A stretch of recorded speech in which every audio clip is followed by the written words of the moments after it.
we get this tent hot enough, we might even be able to put the cots together tonight. What's going to happen?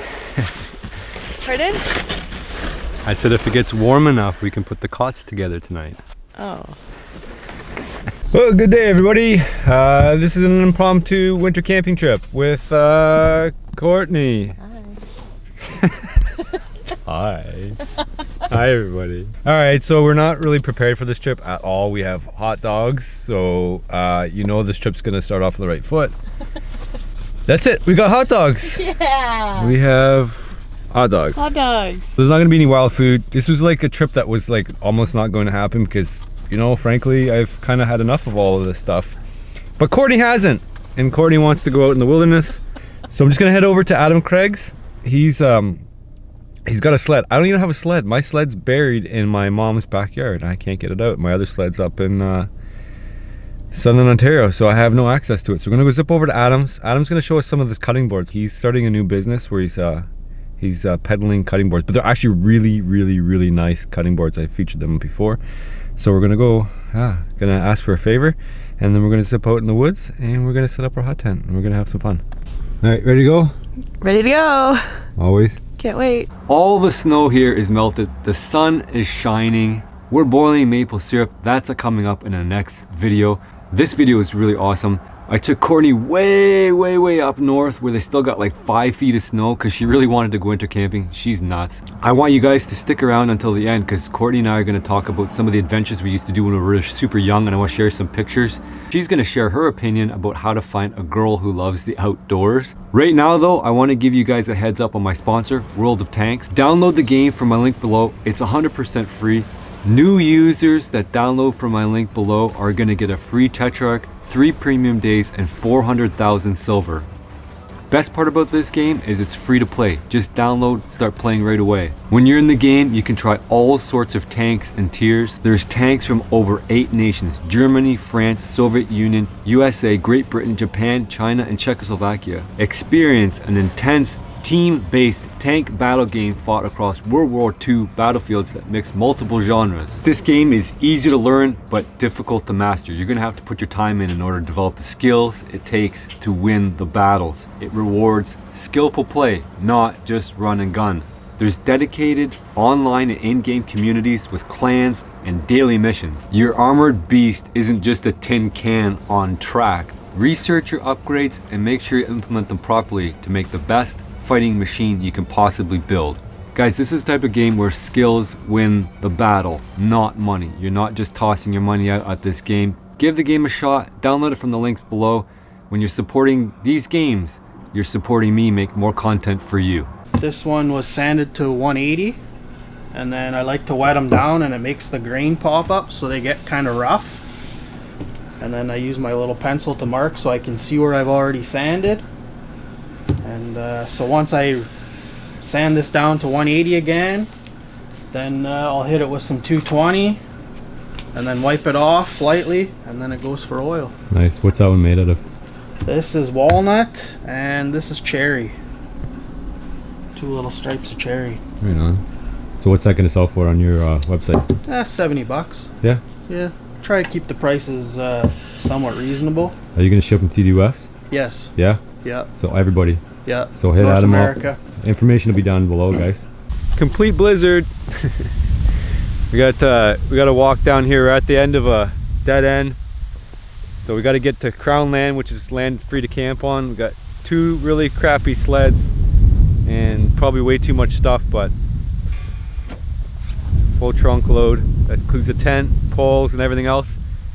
We'll try to get packed up here. I'm gonna put the camera away because you can't get wet in this stuff, and meet you back on the trail. I feel like a pack mule.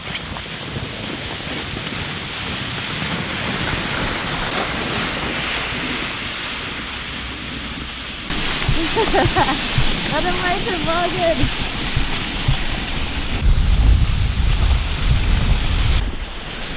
Hi. Not excited about going up Big Hill. You can do it. Gotta find a spot. Up the hill. How do you know there'll be a spot up the hill? There's a spot anywhere you want to make it. What if it's all for naught?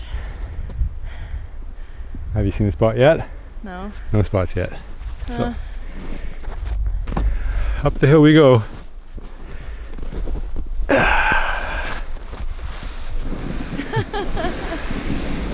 if I wait for you to come back and get my sled?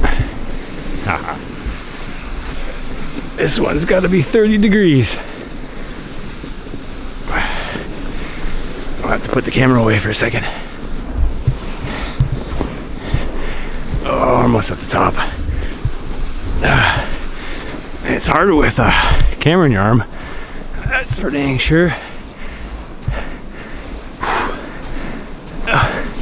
Almost there. Almost there. Best part is we get to go downhill on the way home. I'm almost there. Let me do it.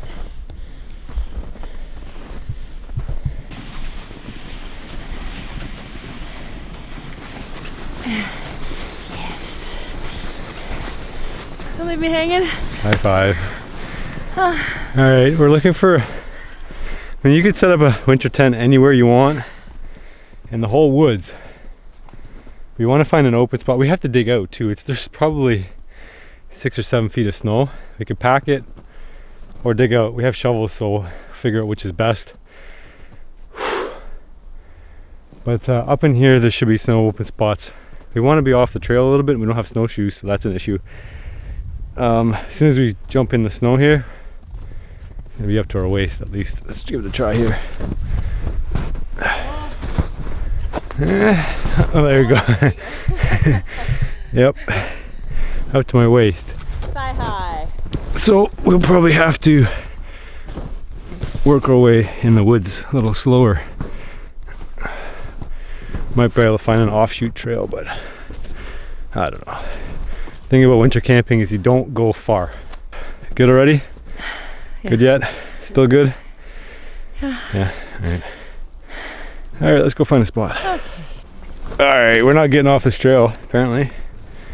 It's like, need snowshoes, we don't have snowshoes. This was supposed to be an easy trip. I had actually another spot picked out, which somebody bought. Used to be Crown Land, now it's somebody owns it, so here we are. Pretty much 3 hours later. Oh, we decided we're gonna stay in this spot here. Courtney's crawling, breaking trail up here. So whoa, once you pack it down, it's not so bad. And that's kind of the idea of snowshoes, right? You pack it down and then you're good to go. Courtney's crawling up here. We found a flat spot. It's not ideal. We're making do with what we got here, so big hole, another big hole, another big hole, another big hole. It's not windy. I mean, wouldn't be a great spot if it was windy because it's open hardwood. Like I said, we can't really be picky today. We're gonna drag over stuff here. I don't think there's no widowmakers or anything. Oh. Alright, right here. Really? Where else do you want to go? Home sweet home. No, right there. That's flat. Ish. Perfect. Alright. Like this is that footprint here? Well, don't pack it because we got to dig it out. The shovel. Alright, go get the shovel. Yeah, I'll do that and you pull. Because I am tired of pulling.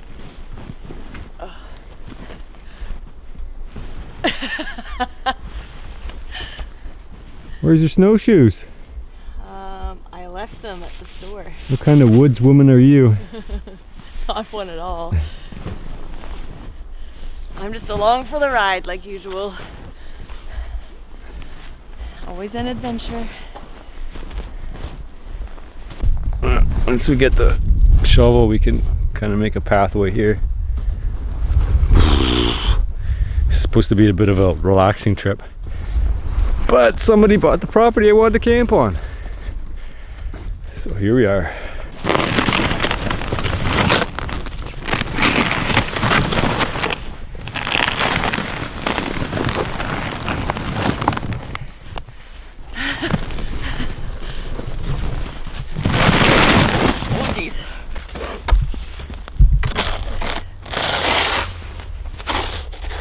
right, I just finished shoveling out the footprint for our tent. It only took me a few minutes. I think we're done. Just put it through. We might fall through a little bit overnight, but shouldn't be too bad. Well, I guess I have a lot more work to do. It's gonna take forever. Gotta shovel all the way down to the ground. That's the point of not camping on the lake. Because if we get down to the ground, then we won't have a bunch of water in our tent. Ugh. Maybe we should do time lapse. Since, you know, 5 hours later, we'll still be digging. A nice layer of ice.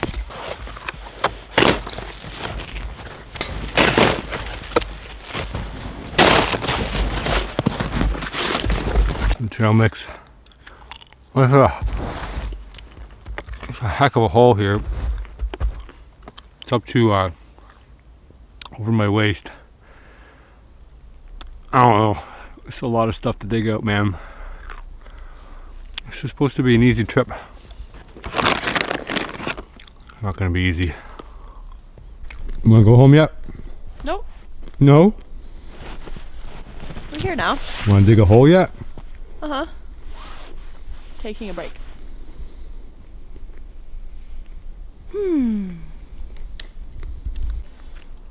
This is supposed to be easy. These are those goose peppers that Mark gave me. Good.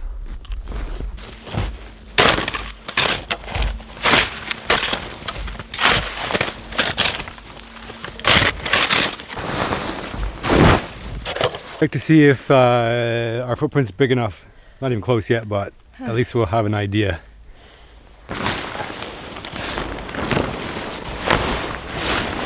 Pull. So we're close. We just need, yeah. But it's got the bottoms come out a little bit too. Yeah. So we're not wide enough, probably. no, not wide enough or long enough.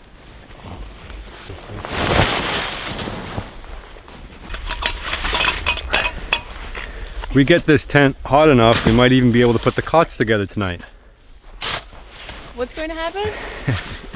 Pardon? I said if it gets warm enough, we can put the cots together tonight. Oh. It's probably fairly hard to tell how deep we are down, but it's a good step. Snow's now up to our shoulders here that we've dug out. Just got a little bit left, probably in this back corner, and then we're gonna probably make do. Well, we found a couple of logs, as expected, underneath the snow. Not too big, but not gonna be fun to dig out.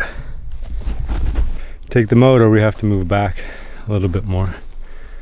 But it's actually right in the middle, so we'll see. If it's frozen to the ground, we're not gonna get it out anyway. We're just gonna have to kind of step over around it, work around it. It's not a deal breaker, but it's not ideal to have a bunch of logs in your tent.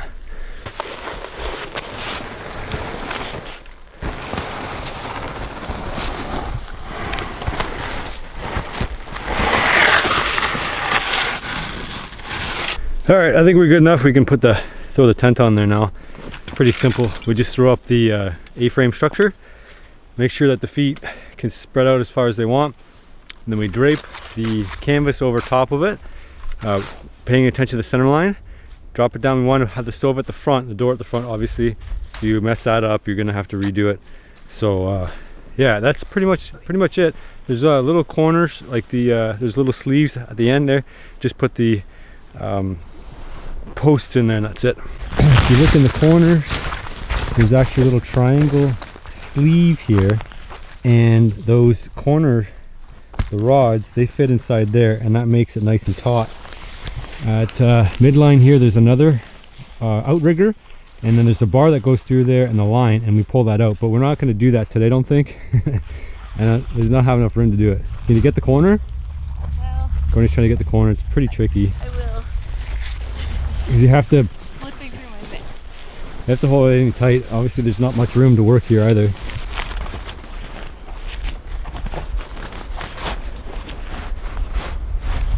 There we go. Now we just gotta straighten it out. It's a little wonky.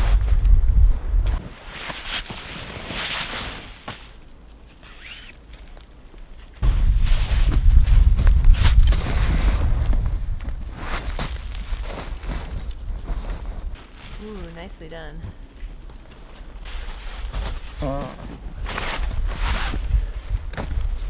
What do you think about all your hard work? I've forgotten all about it. Look how nice our house is.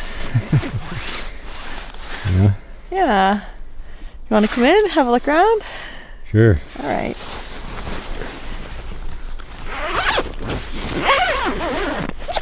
Ah, so nice. It's just like outside, except Notice our decorative log cutting through the center?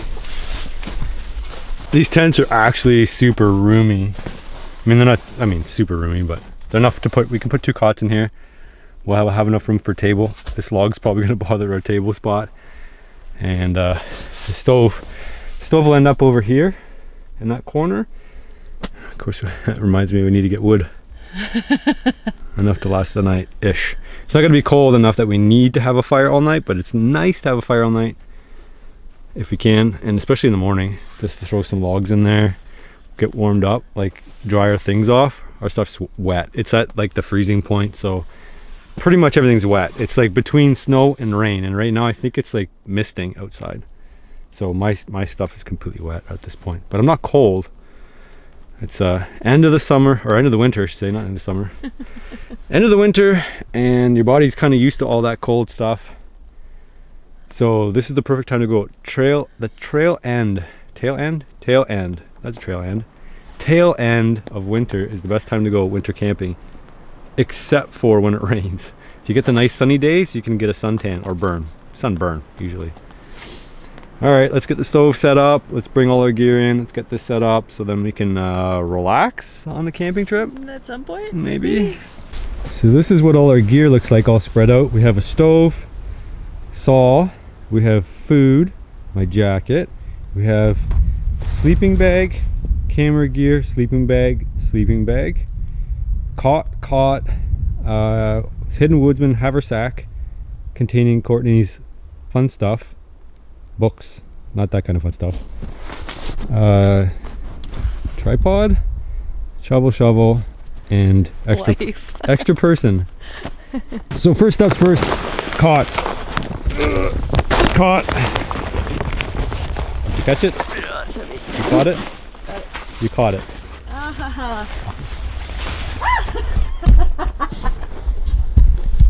You caught it? Get it? I caught it.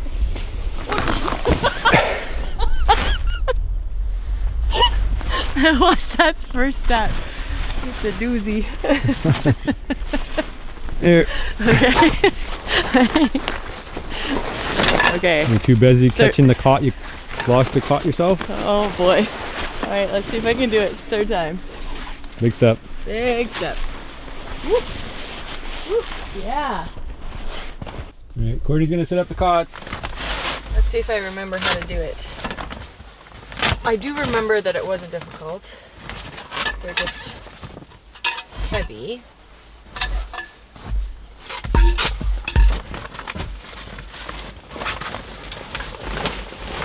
Oh yeah. Those are crossbars, I think. It is easy to do. Just Courtney's not super strong. All you gotta do is that. What'd you do? Why is it wonky? Huh. Yeah, Courtney put it in backwards. Well, there you go. That's your problem. So it goes in like that. Hooks on the end, and then hooks on the end. Super easy. Okay, super easy. These are Teton, not Teton. Teton means something else. If you're French. I'm not. You know what Teton means? No. No? No. Look it up.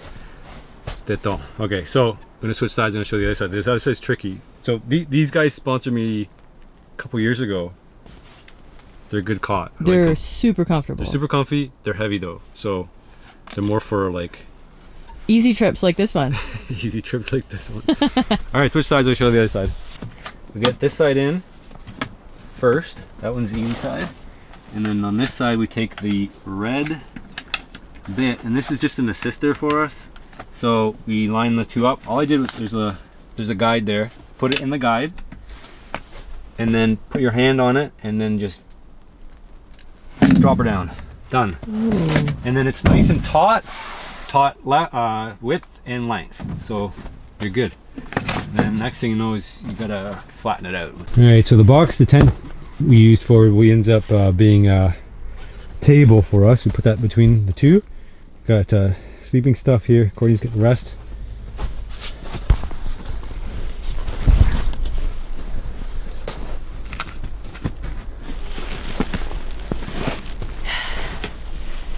Everything's soaked on the outside.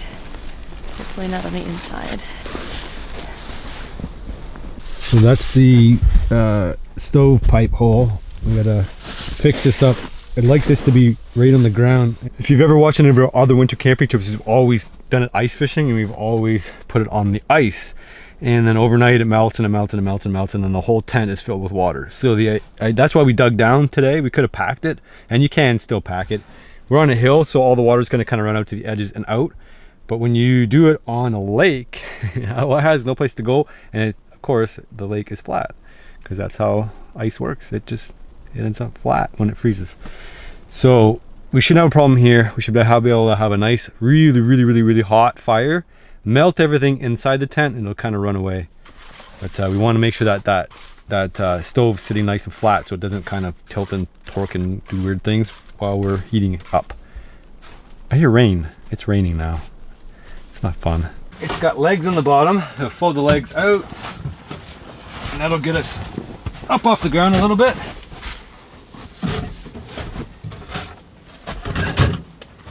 Like so.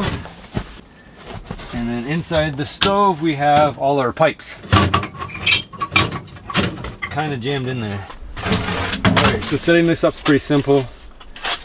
Obviously I've pre-assembled these, but that's the elbow into the damper pipe, and that fits through here. And then inside here we have the never-ending collection of pipes. All right, now I got all our pieces out. We're gonna combine them all. Just gotta figure out which goes in which.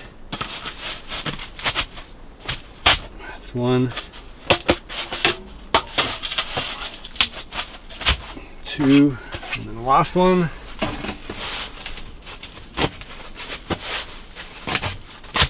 There we go. And then I'll connect to the stove from the outside.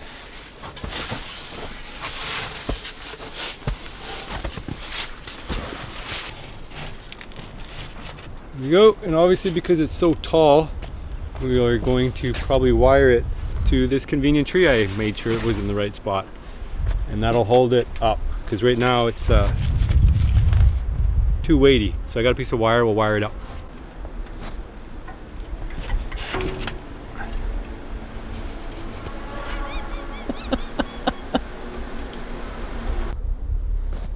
Here we go. Hello, handsome man.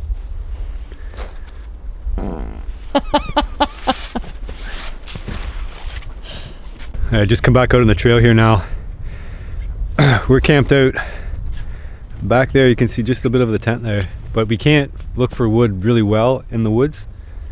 Actually, I see what I'm looking for here. I want to find a white birch. Courtney just fell in again. I want to find a white birch. There's lots of yellow birch in this very spot. Yellow birch doesn't work well for fire starting. Oh, we're gonna walk up here, gonna grab a bunch of white birch, and we're gonna keep an eye out for like dry trees or dead trees. There's quite a bit around. It shouldn't be too tricky. It's just how much work do you want to do to keep a fire going. What it comes down to. We want to find dry hardwood, ideally, and then we want enough birch around that if the fire goes out, we can just restart it. Keeping a fire going in those little wood boxes, it's a pretty tricky thing, especially when you don't have ideal wood. There's a couple birch here, but I like this one over here. This one's really shedding. We'll send Courtney up there to grab it. That's a perfect one right here.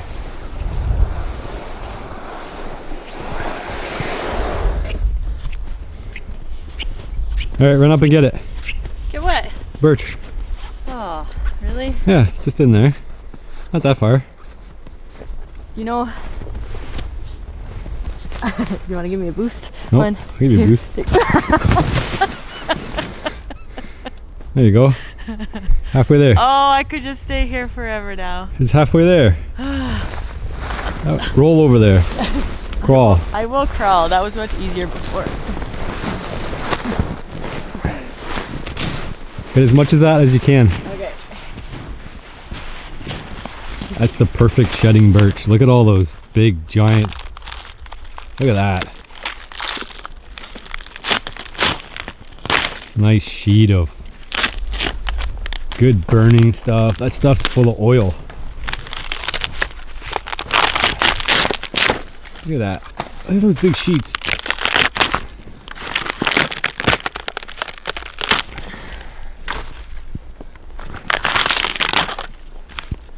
You want enough that you can start it easily this morning or today, and then you want to be able to start it if it goes out at night.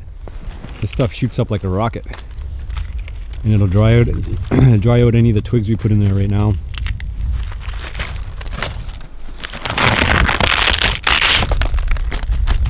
Look at that. That's a great pile.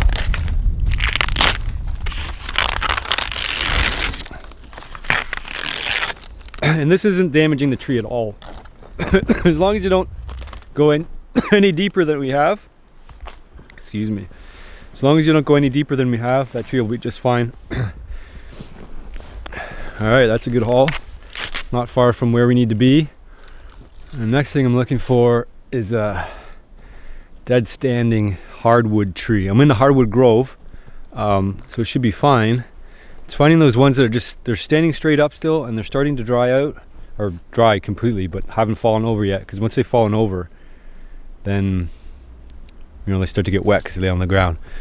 And we also want something that's not too big because we don't have an axe that we can't split. What are you doing? Pulling myself out before I can pull this. You need snowshoes. I do. It would be handy. Oh. Boy. Gonna be a while? Oh, I got it. I got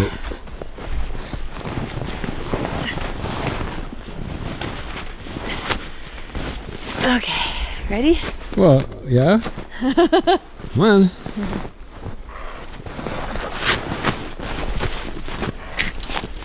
There are trees in the way. Uh-huh. No. Forest. Is it heavy or light? Heavy. Is it wet or dry?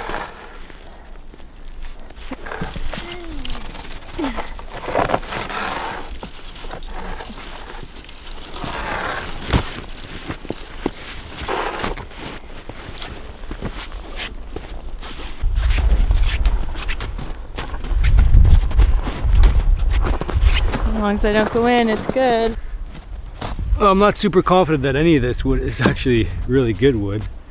This is a hardwood for sure. It's heavy. Heavy can mean it's wet and garbage, or it's just dense wood.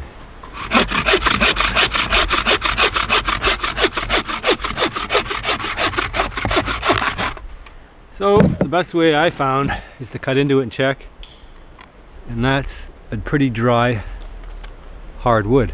So this will burn well. Looking at some pine down there, it's not too bad. Thing is, if you get like the right tree, it'll last you the whole evening and through the next day. If you get the wrong tree, you're just fighting. So this one is not a bad one. So I'm going to cut pretty small logs.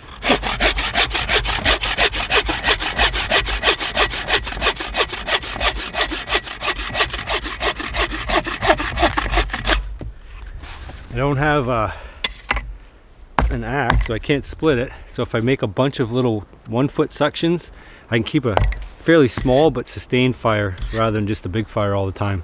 So that's, I think, is the right size for my wood stove. And I think that wood is pretty good.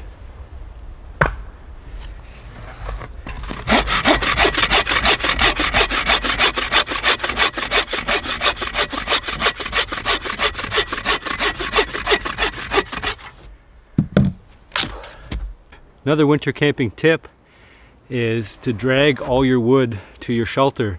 And usually with the snow, if you get just even a little bit of moonlight, you can actually work outside on the stuff you have gathered around your tent. Next thing is to gather far, bring close, and then if you have to in the middle of the night, you can always grab stuff that's laying around the tent without having to go way off in the woods. Going way off in the woods in the dark is not fun, especially in the cold in the winter. Not ideal. Let's cut a few more of these up. We'll get the fire started, and then we'll build up a nice ember bed throughout the day.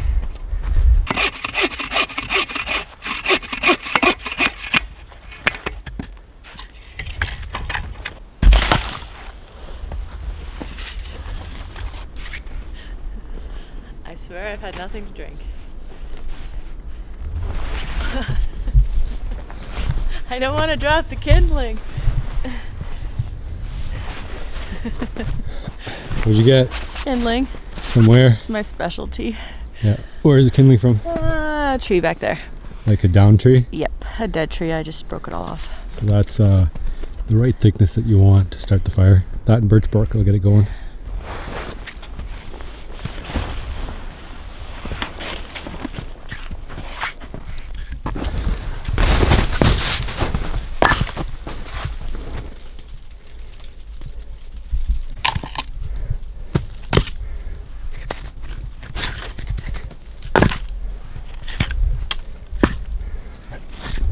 The secret to today's fire is going to be lots of birch bark.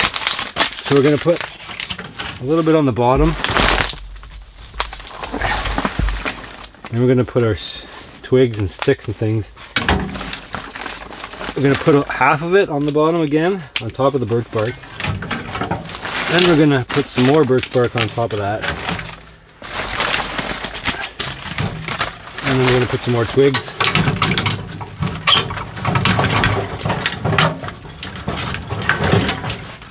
And then we're going to put even more birch bark and more twigs. What we want to do is get these little twigs lit on fire first,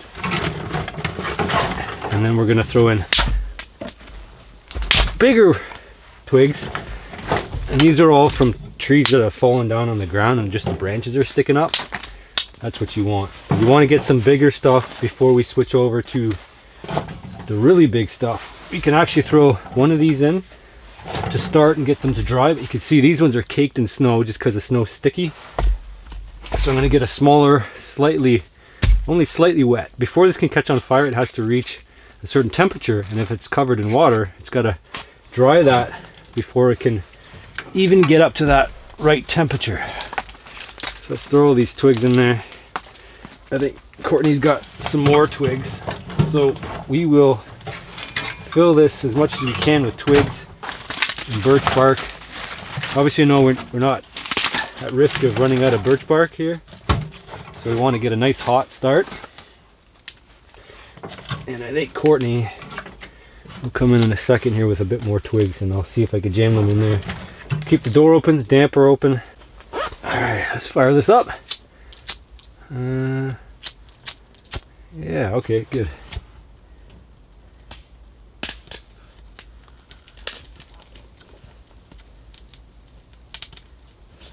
These are pretty tricky fire lighting conditions just because it's raining outside. If we had to make a fire outside, we'd have even more trouble. As this fire gets started, what we're watching to make sure is that the smoke actually goes up and out the chimney. We don't get smoked out in here. I want to make sure the fire has plenty of oxygen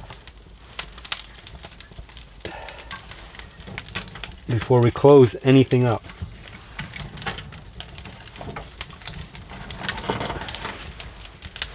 Okay, that looks good.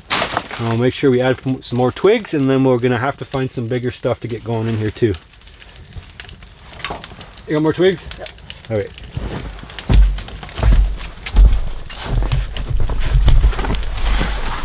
Just right here? Here. Okay. Let's shove some of these medium-sized sticks are going next. Oh, we got all that heat in there. There we go. I'll keep doing that. I'm gonna check to make sure we have enough draw out the chimney. And there's a little bit of smoke coming off the soot that we have on top, which is perfectly normal. That'll just burn off.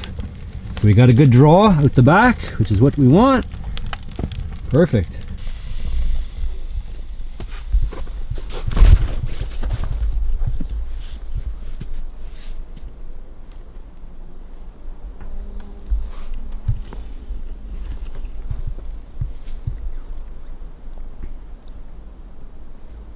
What are you doing? Getting kindling. More kindling? Oh. Fire's already going. I know, but you know, maybe we'll need it in the morning. We need big stuff. Get that big tree behind you. That's dead. We'll see. You could use a saw. I can't actually. You can't? No, well, I could, but it would take really, really long. I'm not very skilled. Don't sell yourself short. Oh, it's true. You should fall down the snow. I know my strengths. Fall down in the snow when I say you shouldn't. Don't sell yourself short. Go. Don't sell yourself short. Oh, it didn't work. Where's the spot? Ooh.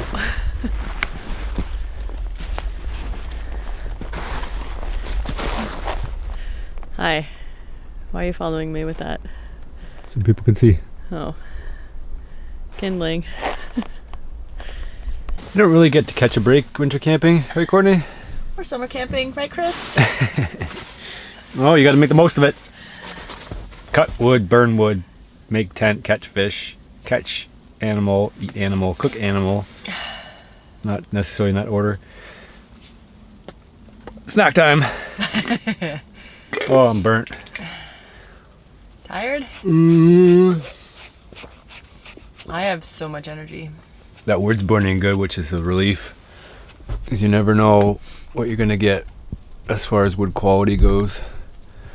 So. In a forest. It's not seasoned wood. Want a goose? Yes, please.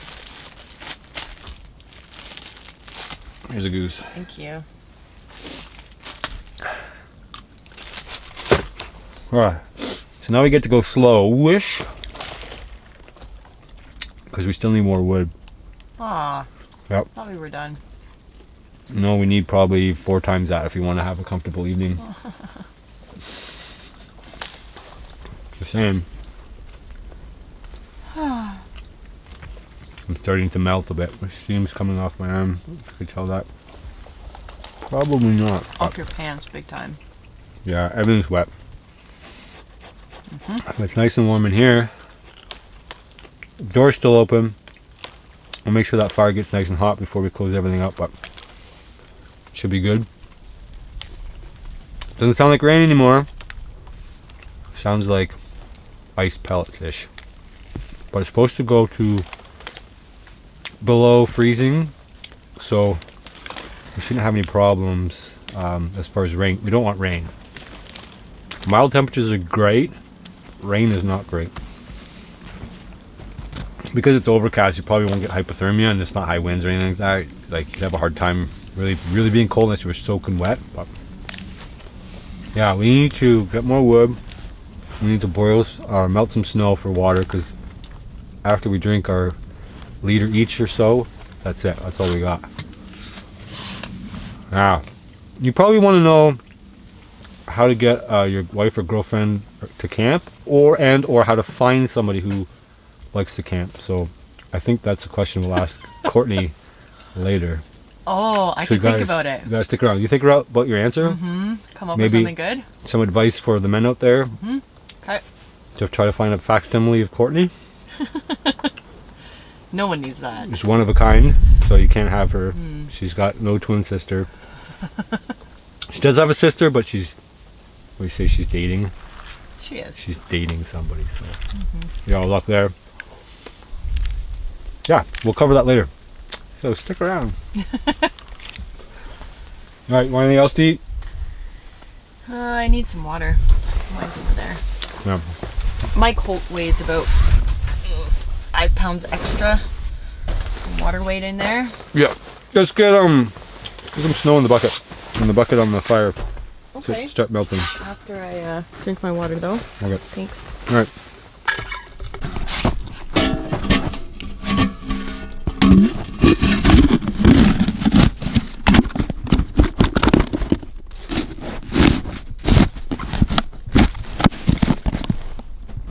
Here we go.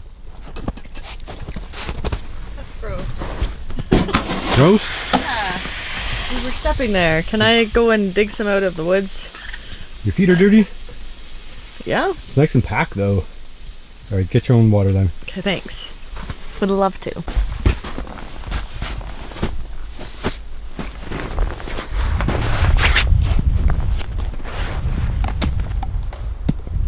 Make sure you pack it in good. Yeah, yeah. Ah, it's pine needles everywhere. Yeah. Yep. Pine needles are good. Scoop it up. Not gonna kill you. There's your nutrients in there. Vitamin C. Make sure you smoosh it down.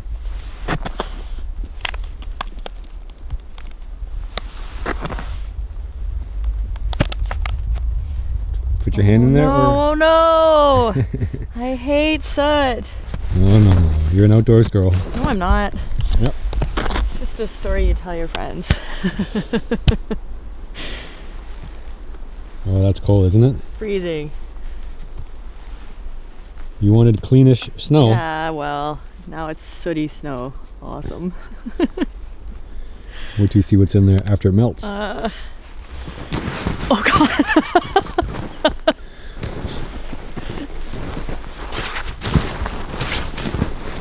This trip was supposed to be easy. You're like pushing you over all the time. Yeah, it's the urge you have. Nope. It speaks well about relationships.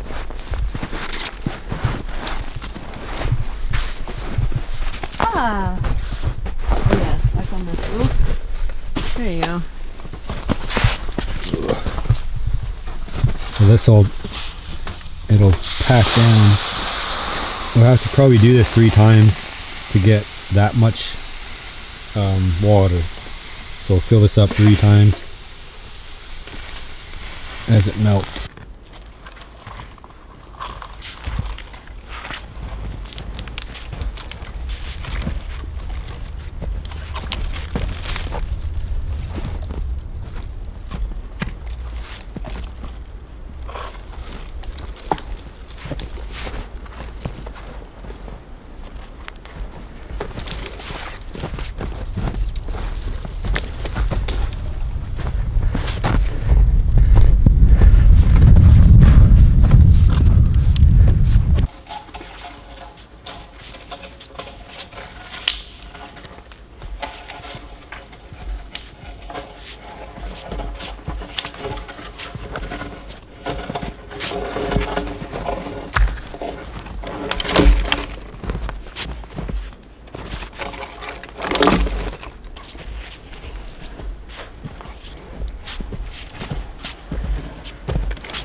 All right, now we got way more wood than we would ever need. We got a huge pile here, and then we got another couple trees here. The thing about these ones is they're not hardwood trees, they're softwood trees, but I think it'll be fine for what we need.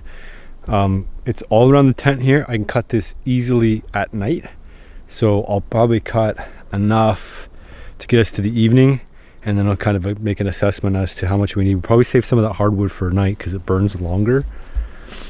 I'm hungry. I think probably time for dinner. It's probably getting about that time. We can start relaxing, throw our hot dogs on. Very, very, very, very glamorous meal for bush woods crafting things like that. What do you think, hot dogs? Or whatever? Hot dogs or whatever. You got buns though, I don't got buns. I have bread. 4 buns. Well, it's got buns. Sure. Ghetto buns. Yep. Ghetto dogs, ghetto buns, ghetto condiments. Just wait till you see those. So it looks like Courtney did a refill at least once on that, so we're getting there. We can always boil our dogs in there, or we're gonna fry them on top of that. Because we don't have a frying pan. Right. But that looks a little gucky. Gucky? Gucky. Is that a word? Maybe.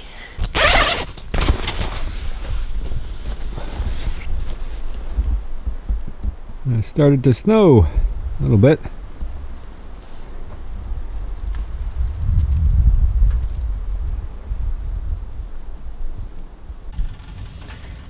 So sadly, this is all the water we were left with, and a whole bunch of other stuff in there. It's starting to boil, but I'm going to fill it back up so that we have a decent amount. Losing light. We got snow coming in. Now it's chilling down a little bit, so I think we're in good shape for the night. We don't have enough wood cut, but I got all that wood there ready to go, so just gonna wait for water to boil, throw our hot dogs in there. Fancy schmancy, huh? Told you this was a last minute trip. It almost didn't happen a couple times, and it took us 3 hours to find the spot to do it. We can't there was a lake we were going to go to, but it's not plowed out. Yeah, there's so much snow here. This record snowfall up here up north, northern Ontario, and they didn't even plow out the ice fishing spot, so it's the weirdest thing, man. The snowbanks are over my head driving down the highway. It's crazy. And more today. So they're calling for like another I think 5 centimeters, 5 to 10 centimeters overnight. So we might get stuck here. But, oh well. I got enough food to last us a couple days, a couple hours. Should be good. Yeah. I gotta cut some wood, let the water boil, fill up our water bottles, put more water on, and then relax for the evening.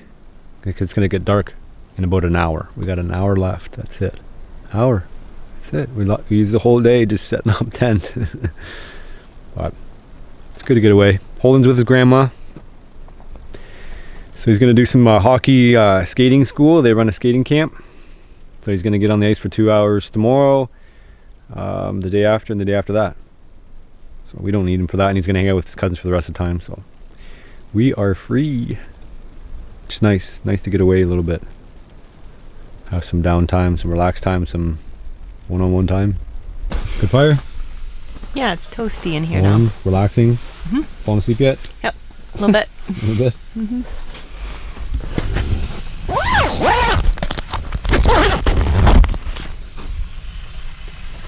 You see our water is liquid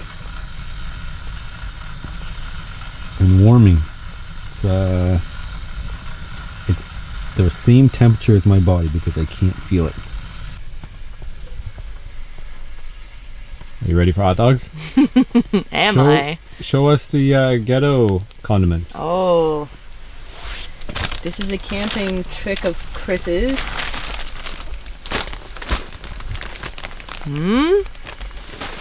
Doesn't look like much. Oh, ready for this? All right, so individually packaged ketchup, and then But what's it in though? it's in saran wrap.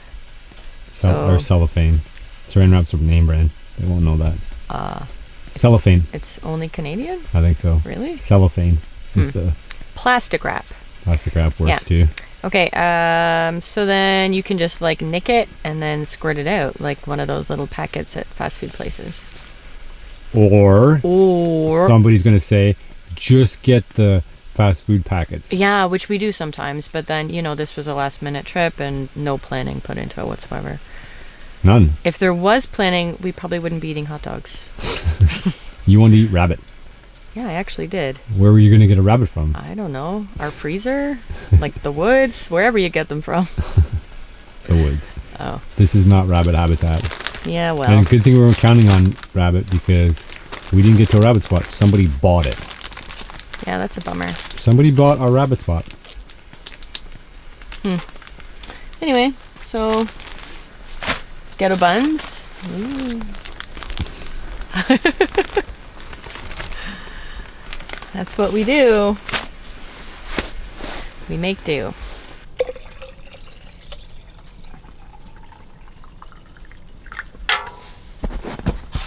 And I don't have a knife. I told you, man, I don't have anything. Make do. Alright, so hot dogs right on the fire. The fireplace.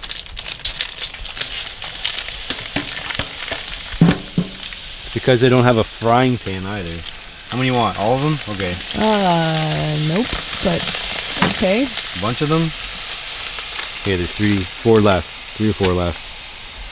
I now need a spatula. I'm gonna bring my spatula, or I'm gonna have to do here. Alright.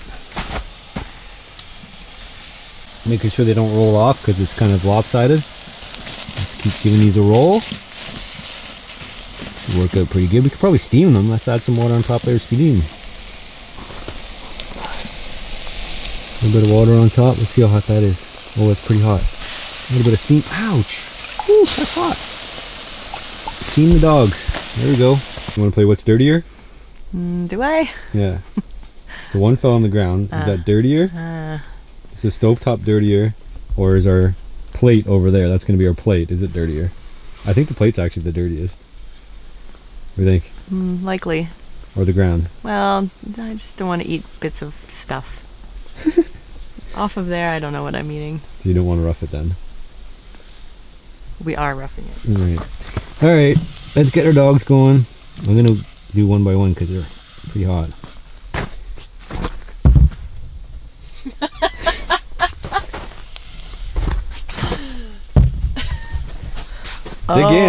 Dig in. The luxury. Oh, they are hot. Alright. 3 more to go. I think the real question is, since I don't have any even ghetto buns, how I'm going to put my condiments on my hot dog without getting it on the table or the plate. Eat your heart out, all you ladies sitting at home in your warm houses eating your delicious food. Yeah. Who wants to do that? Exactly. It's going to be my carb. Nachos. I don't have a... Do you have something to prick this so it actually works like it's supposed to? Lord. Or teeth. Teeth. I don't think you're supposed to put ketchup on hot dogs. What? Yeah, it's a big thing. Are you joking me? No, somebody out there is going to get upset you put ketchup on hot dogs. That someone is weird. I don't put ketchup on hot dogs, so don't talk to me. What? Since when? Ever. What? Mustard. How is that possible that I don't know that? Mustard and relish. Only. Mustard relish only. Wow. Looks like I solved that problem. There you go. Want to share? Some extra? I want ketchup. No, I want mustard. Oh, you want mustard? Using it all. Well, this is going to be my personal mustard. Oh.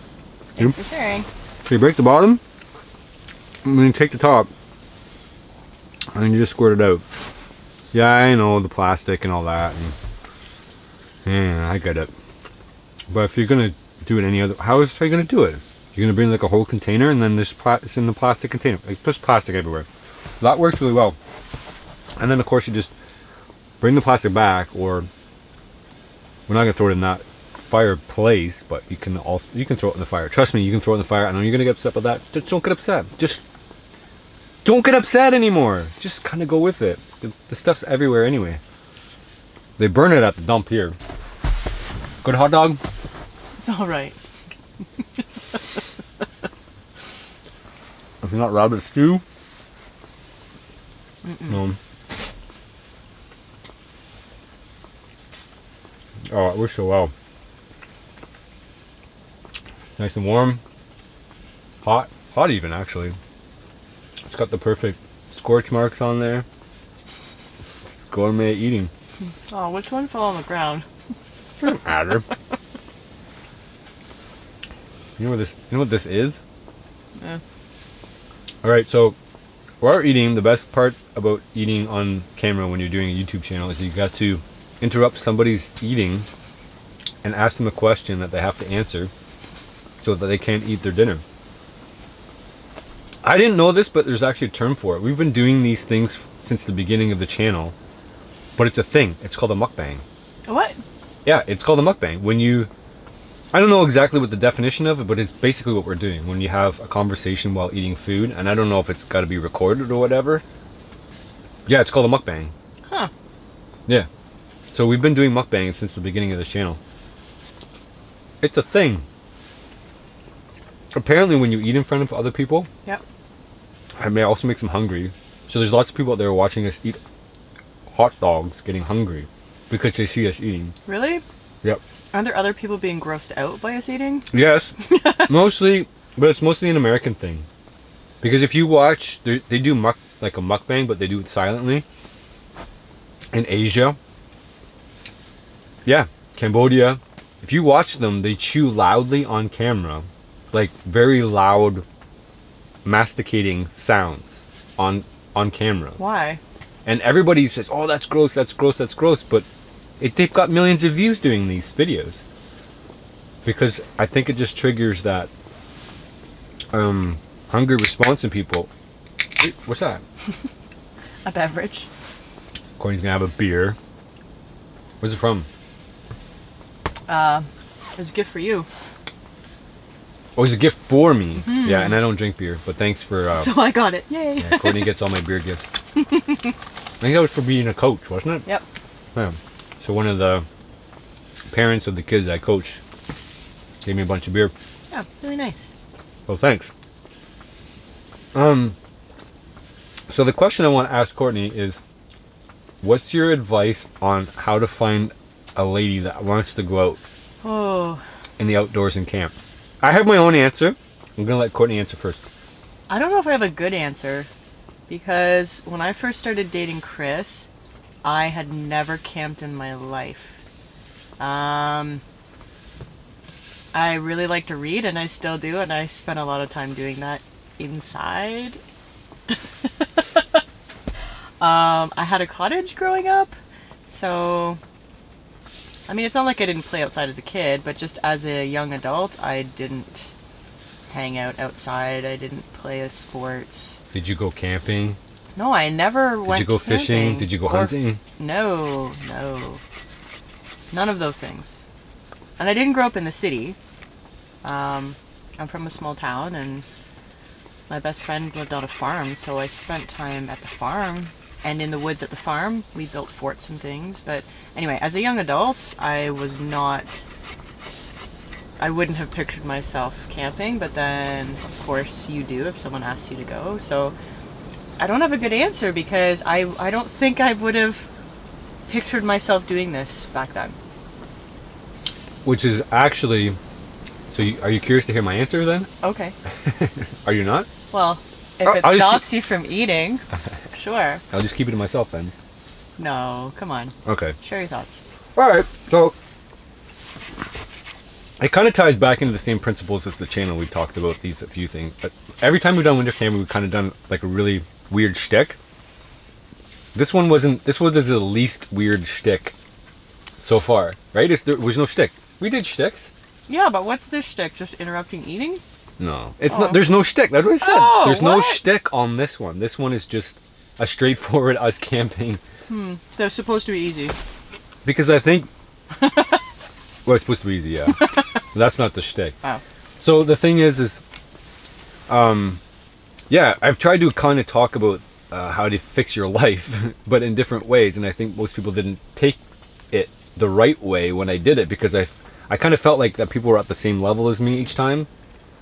You know, because I said, okay, the last winter one, you should go check it out. It was all like, it's a survival challenge, but if you make everything really comfortable, then you get to gain favor with the girl you're with, right? It was a kind of overarching thing, and everybody knows that. You know, if you are a productive man, then you attract lots of women. Women, by nature, stand at the finish line, and they wait for the winners. Whereas the men are just busting their butts trying to win the race. The women just stand at the end and they pick the winners. I want that guy. I want that guy. That guy won. I want that guy. They don't have to run in the race. Okay, we're going off on a tangent. We're going to come back, and I'm not going to bury myself in this one. I buried myself in the last one, winter camping one with the rabbit. That was a good one. I had fun doing that. I entertained myself. A lot of people were not entertained by that. You should check it out. Maybe I'll link it. Including me. Yeah, because people weren't on the same level as me. Anyway, so they didn't quite buy. Well, I'm at a different here place. And we're like here. No. Oh. Just like I took zoology, I took psychology. You know, so I'm combining animal kingdom stuff with human nature things, and so they come to the conclusion that, you know, if you have to be a resource provider in order to attract a mate. To some degree, if you're a man. If you're useless, you're not going to attract a man. Okay, what do I got? Oh, yeah, it's always something there. Okay, so I don't know how I got off on this tangent. I think because I went back to like the original survival challenges. But so we were talking about how to find a girl who likes to go outdoors, right? So it kind of a roundabout way of saying that you find a girl that goes outdoors by being outdoorsy yourself, having your stuff together, and then inviting a girl on your adventure with you. And if you have everything lined up and you do everything properly, and she trusts you, she will follow you anywhere you go. Yeah, okay. That's the answer. And it's universal, and it doesn't have to be camping and outdoors. It could be anything. You could do anything. You could like, I want to climb Mount Everest. You want to come? She'd be like, yeah. As long as you take care of me, as long as you make sure I'm safe, as long as I don't die, etc. You know, you have to make sure that somebody's taken care of. So you trusted me that I could take you out, and I took her at minus 25 degrees in a Quincy overnight. But you followed me. You just followed me. So I think the answer to the long answer, the short answer to the question is, if you have your stuff together, she will follow you and do anything. And if she won't follow you out to do the things that you do and love doing, she doesn't trust you, she doesn't believe in you, and you should probably find somebody else. Okay, hold on. What if she's just like super girly? As long as she doesn't stop you from going. Okay, fair enough. She should have an interest. Yeah, she doesn't have to go with you, but she has to show an interest in what you do. She has to respect it, and she has to not stop you from doing those things. If she has a vested interest in stopping you from going out to go camping or fishing or hunting, especially because, you know, feelings and all that stuff, she's not for you. So definitely you definitely need to pick somebody who will support you in whatever you do. It doesn't matter what you do. If you like shooting things, then she has to support you in that. If you like go duck hunting, I know a guy duck hunt. I think I shared this story before, but she wouldn't let him go duck hunting. They're divorced now. It's a true story. I'm like, why don't you go duck hunting? She won't let me. I'm like, what do you mean she won't let you? She doesn't want me to go duck hunting. Like, you let her stop you from, like, you let her. She's not physically strong enough to stop you from going duck hunting. Go duck hunting. Okay? That's my advice. Go duck hunting. Do what you love to do. And if she won't let you do it, find somebody else. Bring up your game. Attract other people that see that you have your stuff together, and then they want to follow you and do some crazy stuff. Because if she won't follow you do crazy stuff, she doesn't really care about you. That's my... So, you don't have to find an outdoors woman. That's my next takeaway. Don't feel like you have to find an outdoors woman if she doesn't like the outdoors. If she lets you go, then just find a buddy and go with a buddy. There's nothing wrong with going out with other dudes. It's actually sometimes easier. It's always easier. It's less work because it's more shared. There's a lot of physical stuff that I try my best. She tries your best. Yep. She tries her best at. Yes, 100%. There's no denying that. But yeah, I think, I don't know, how do you sum that up? Like, you just did. I think I just summed did. it up perfectly. You don't have to find a girl who's outdoorsy, but you have to find somebody who respects your passions, and she has to let you do the things that you want to do, or stop you. And the best case scenario is she encourages you to do things. Like Courtney, you know, I said I was going to go to Texas. Did you stop me? No. No. Did you encourage me? Yes. Yeah, because it was an opportunity for me to do those things. So she should and vice versa. Like if there's something that brings your partner up, that it's constructive, then you shouldn't hold them back. And if that person is holding them back, it's for the wrong reasons. As long as it's legal and as long as it's constructive. Well, I mean, there's you know what I'm talking about. I want to make sure I cover all the bases. Okay. Yeah. All possibilities. So do you want to add anything to that, or? No, that's a good summary, for sure. So Courtney's not an outdoors person. No, but I don't mind doing this every once in a while. Once a year is good for the winter stuff. Yeah. And you like summer camping? Summer stuff, yeah. I have put it in his ear that I'm up for a wilderness living challenge, but I don't think he wants me along due to the aforementioned not equal sharing of tasks. Would it be another mouth to feed? Basically. More or less. I mean, you're not gonna say like would you hunt? Would you fish? Yeah. See, I just go along for those things. It would be neat to have like a homemaker.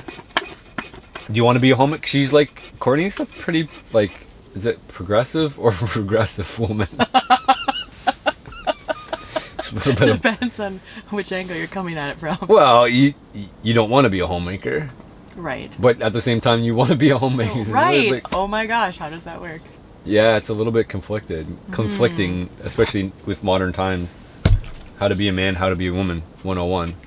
There's no right way, but yeah. Yeah, so I mean, maybe yeah, Courtney could be a homemaker and cook all day, and I'm not so good at that either. it's actually good too. He's a better cook. I'll clean the tent. How about Yeah, that? you'd have to really pitch this to me. Like, why is it an advantage to have an extra mouth to feed? Oh, it could be an experiment, just to have an extra mouth to feed and a kid. Just to like see if the next challenge. So, because you've had, can I say? Because people haven't watched them all. You've had like. Well, just don't spoil it for them. Okay. You can talk to people about stuff. Well, just don't tell people how it ended. Well, that's sort of where I was going. Anyway, so the next challenge would be, for you to gain or maintain, and gain or maintain someone else. So my weight would also have to not go down. Right. Extra challenge. That sounds like an extra challenge. I'd help. Just tell me what to do. Yeah. Well, Right. that's kind of what happens when she comes out here. Yeah. And she's funnily enough, she's okay with me telling her what to do out here. But at home, Yeah, not so much. I Yeah. try sometimes to be submissive, but you know, it's not really in my nature. no. Life is better when you're submissive. For me, anyway. For probably you too. Anyway. Anyway? No? Yes? Measured submission, like, because Courtney obviously doesn't totally trust me. Otherwise she'd be Is this allowed on video? more submissive. Of course it is. Maybe I should, really? Yeah. Okay. It's just a beer. Alright. Want to talk about submissiveness? No. Later. Put the Cots together. Hot dogs. You want another hot dog? Thank you. You done? Yep. Seriously? This is my toast for the morning. Alright. I don't know how many I had, but... Several. Alright. I can't believe I didn't know you didn't eat ketchup on your hot dogs. How have I never noticed that? Relish and mustard. 21 years. Really? I didn't know that. You need some more wood. Alright, that should be close to enough wood for what we need for tonight. If not, we'll just be a little bit cold in the morning, I think. We got lots of big wood. This stuff's huge. Like, big. I'll show you a piece. Like, that's the size of my head. It's a big piece of wood. And it's actually not gonna fit in the stove, except if it's by itself. And it's softwood, so it burns fast. But, I mean, it dries the bone. Perfect stuff. Let's hop in and get comfortable. We need to come back out. I'll come back out in my pajama pants and do a little bit more. It's got light snow right now. Not too bad. But, getting dark. Probably can't tell too good. This camera does pretty good right till the end of the light. And then it's done. But, yeah, it looks good. Light snow. We want a light snow. We don't want rain.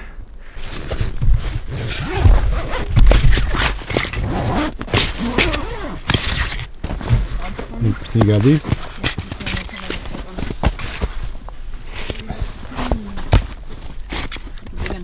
Yep.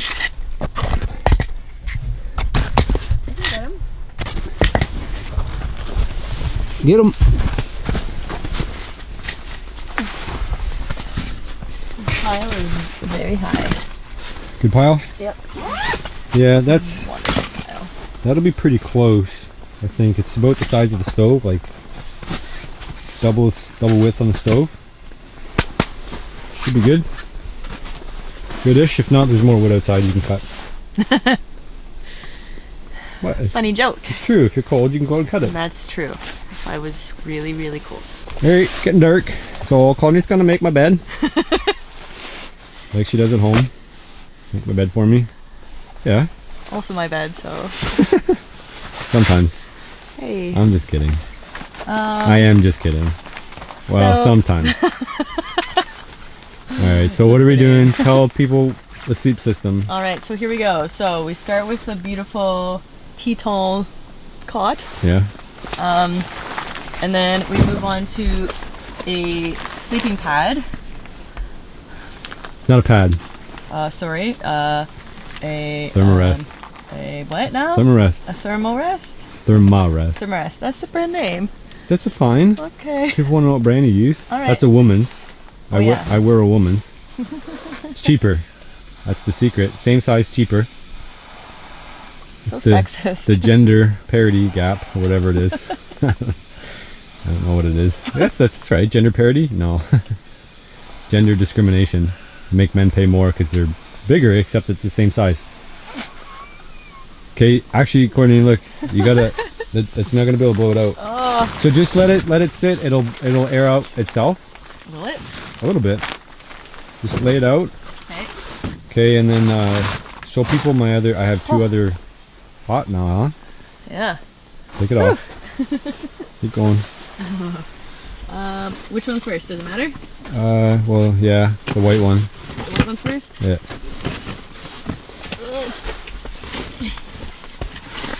There we go. So the white one's a summer bag. Alright. It's in a waterproof carrying bag, so it doesn't you don't have to worry about it getting wet. The bag is really wet. Yep. From our long journey today. Can you believe how far we walked? Can you believe how far we have to walk to get out of here? We walked further than that. Oh, you have a pillow. Luxury. Yep, I got a pillow. I don't. That's cushion from the couch. So that's, there's a note. If you're going to bring a lady out to the woods, bring her a pillow. Chris. Yeah? Yeah. I thought you were an outdoorsy lady. Bring your own I stuff. just pretend to be one. Oh, okay. Once a year. No, a couple times a year. So that's my summer bag. I don't have a lot of good winter stuff, so I use a summer bag, and then I pair it up with a sub-zero bag, but I wear it as a duvet. You wear it? Yeah, I wear it when I'm sleeping. This is a gift that I got you several years ago. This particular sleeping bag. It's a nice one, huh? It's LL Bean. Yeah, LL Bean, and it's not down or anything. Like for winter, you'd use a down one. So my other one that goes on top is down. This is just synthetic filled, but it does a pretty good job. I don't like the plasticky feel of the other one, so Your head's over here, right? yeah, I'm gonna go that way. Okay. Feet at the fire. All right. And then the blue one is my down-filled one. That's the down-filled one, and it goes over top. I just unzip it. I think you guys have seen this before, but Yeah. I don't know if we've talked through it. well, it's But- winter camping. If everybody wants to go winter camping, they might be watching this one, thinking or deciding they How want to much be. gear? Well, if they're Canadian enough to do it. The Canadian challenge? Well, we have a lot of American viewers, so Right. they might not be up for this sort of thing.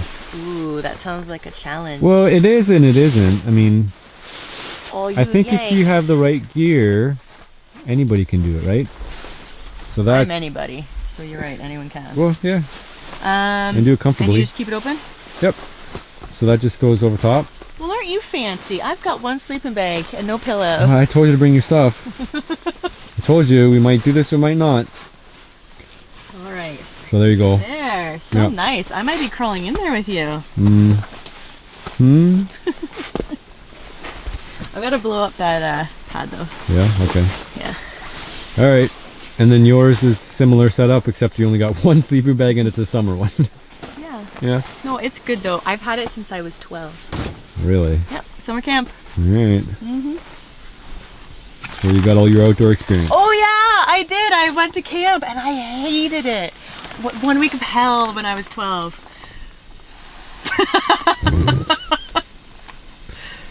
1 week, eh? It was horrible. I wanted to go home so bad. Alright. Blow that up.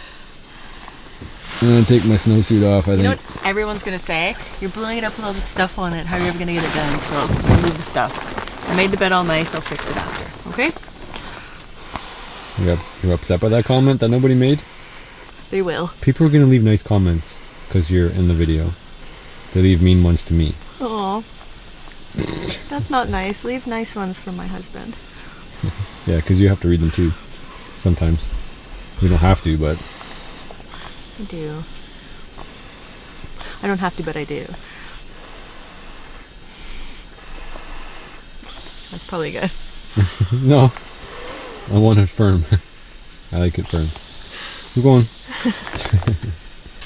Let's see how our fire's doing. Ooh, look at that. Beauty. I think probably this piece is going to be too long. Yep. That's probably why it gets put back on the top there. Let's get a shorter one without knocking everything down. Get one more in there maybe. There we go. Ooh, that door's hot too. So our work gloves are handy. And we got our second batch of water on the go. That looks worse than the first, but it's kind of haven't sifted all those needles out. Yeah, looks good. Got piles of wood left, obviously. What's good about these tents too is you can rig a line across. These are just the spare lines that we didn't use, but we got rigged up some rope here as well. Hood's the most important thing. I want to try to dry this out before I go to sleep because I will wear the hood underneath or over top of my toque hat, and then I want these to be dried off for the morning, although it doesn't matter that much because it's not super cold. And my jacket, and I think Courtney will do the same. Yeah, you can put your snow pants up there. Yeah. Yeah, so I'm done with my pajama pants. That's what I wear underneath my snow pants, is pajama pants. They work good. Who knew? Who knew? Good water? Mm-mm. There's a couple floaty bits in there. It's not that bad. That's the original water. You should see the new stuff. Look at that new stuff. Got all sorts of floaty bits in there. Yummy. Pack it in for the night. Dry our stuff off. See you tomorrow and all that good stuff. Courtney's gonna talk about something tomorrow. Yeah, no, she's gonna. She is actually is. She wants to talk about our trip on Y2K. Were you guys alive for Y2K?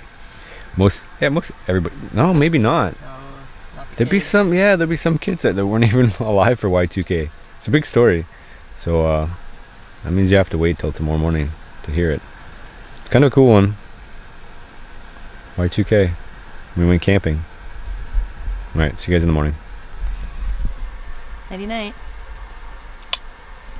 Your face. You see nothing. Night. Good night.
Whew, look at all that snow.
Morning guys.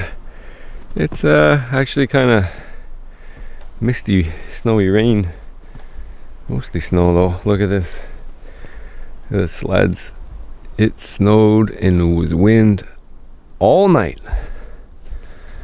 Whew. I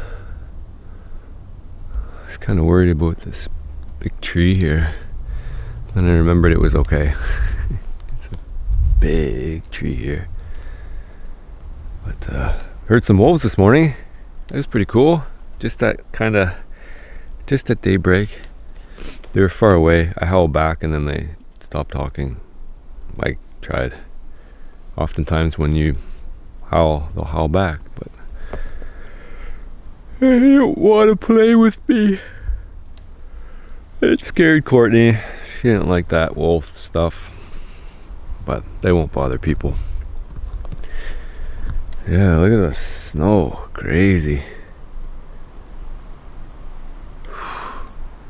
It's not too chilly. It's a little chilly, not too chilly. Throw some logs in here and we're almost down to the grass, especially around the fire. But yeah, fun part is just packing out. Courtney's gonna tell her story about the Y2K still when she wakes up. She's dead right now.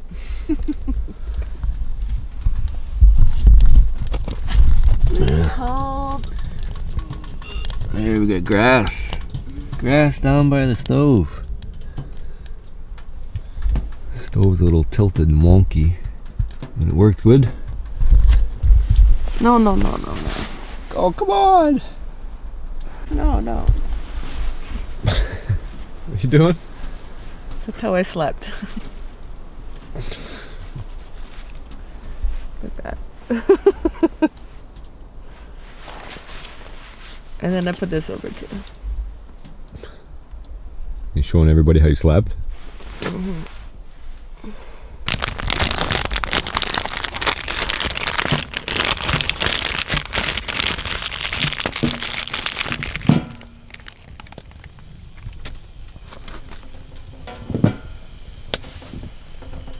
Oh, it's so hot though.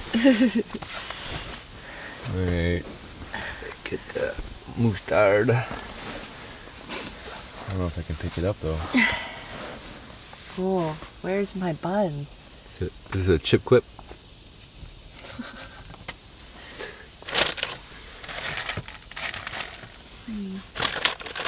What does Bear Grylls say?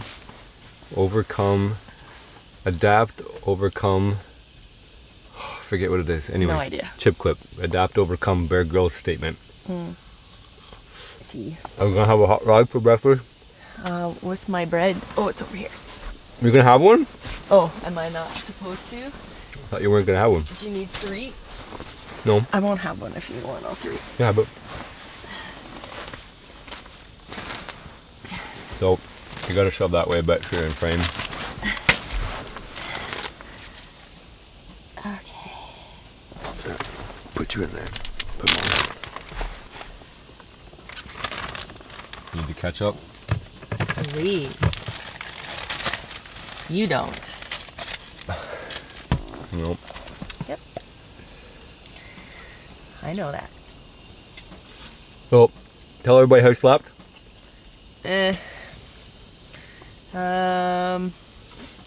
I woke up twice to put wood in. Were you up twice or 3 times? 3 times probably. 3 times by morning. More if you count like getting the stuff off the roof because it kept making really dumb sounds. Well, snow and rain were continuous all night, right? And really crazy wind. And then it would melt on the roof and then start dripping down. It was loud, for sure. The stove worked good. We had just enough. Well, we had the perfect amount of wood. There's still enough to do burnout today. But we won't be here too much longer. Good times are over, sadly.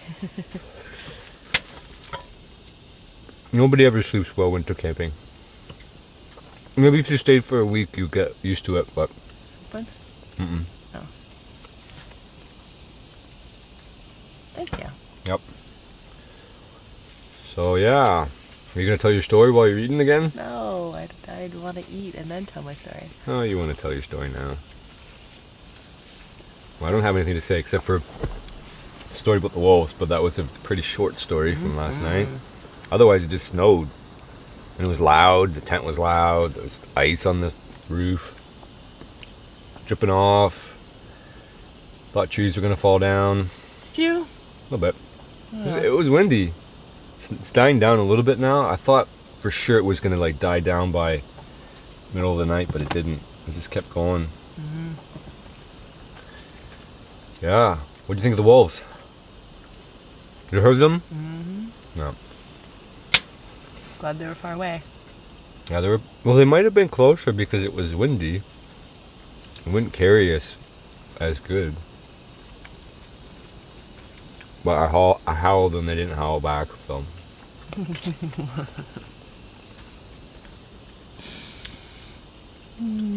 There's sleeves in the frame. It's okay.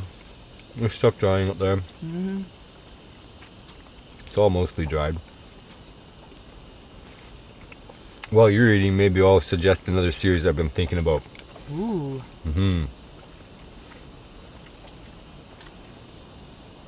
So I was thinking about doing a wilderness living challenge out of the small cabin.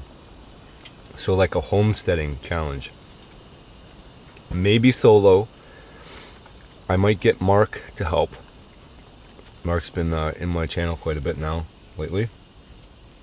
So yeah, based out of the cabin and probably in the fall. So it won't be like the typical Northern Ontario series. It'll be like I'll be able to trap nuisance animals on my brother's property. I know there's a beaver there. I know like it's kind of the same thing. There's raccoon. But I can get apples, black walnut, squirrel, fall turkey, maybe. Deer. Deer is the big thing that we haven't tried to tackle during a wilderness living series. So I have all my tree stands set up there. So I can stay at the cabin, walk out the door, go hunting. I can do evening and morning hunts without interrupting kind of the flow. Going after deer wasn't possible during any of the other wilderness living challenges because we were doing it, you know, so far remotely that deer aren't in those places. So you're gonna have to let me know if you're interested in seeing that, and seeing a homesteading challenge. You know, I won't have to go out in the tent. I'll have prepped firewood, so it'll be like kind of a sudden loss of all modern amenities, but still have a shelter, still have that firewood prep. Maybe have some food supplies on hand too. You know, whatever I happen to have in the cabin, and you guys can let me know what you think I should have as far as maybe pre-prepared or stored items you know, maybe you have a bag of rice kicking around in your house. Like obviously if you lose the modern food chain system, you have some food left. You don't just start from nothing. So it could be like you have a bag of rice, you know, a stick of butter. That would be something that everybody has in their house if the food chain system went down. And then after that, you're just kind of going after a raccoon, you know, in a cage raccoon, or, you know, picking off some squirrels and sitting in your tree stands hoping your luck turns for the better. And I talked to Mark and he seems interested in doing it. I don't think he can come out, he has a family, so I don't think he could be there full time, but I think he can kind of check in and out and maybe even eat with me. It basically depends. Not everybody's up for this kind of thing, so I don't know if he wants to go full tilt on that and make it a diet decision. I'm thinking 2 weeks because I can carry on with my everyday life at the same time. If I have to go do something, I can still go do it. I'm not like tied to the 2 weeks. I don't know if you guys realize, but when I do the Wilderness Living Challenge, if I did it in Texas, I did it in Northern Ontario, that's what I'm doing for 7 days straight. So I have to drop everything. And then when I come home, I basically have to edit for a month to get all that content out. Not that I would be editing in between, but it's like I don't have to disrupt my whole life to do it. So it's something it's easier for me to do. And I can do like a daily vlog collection where that's what I'm doing. I'm going out and just whatever happens that day, whatever I catch that day, or if I'm eating food from the day before. And then I'll have the generator there running in the cabin, and I can fire it up to help me out with lighting and just to take the kind of the edge off of the difficulty of running the challenge as a complete, you know, it's still off-grid but not like remote wilderness.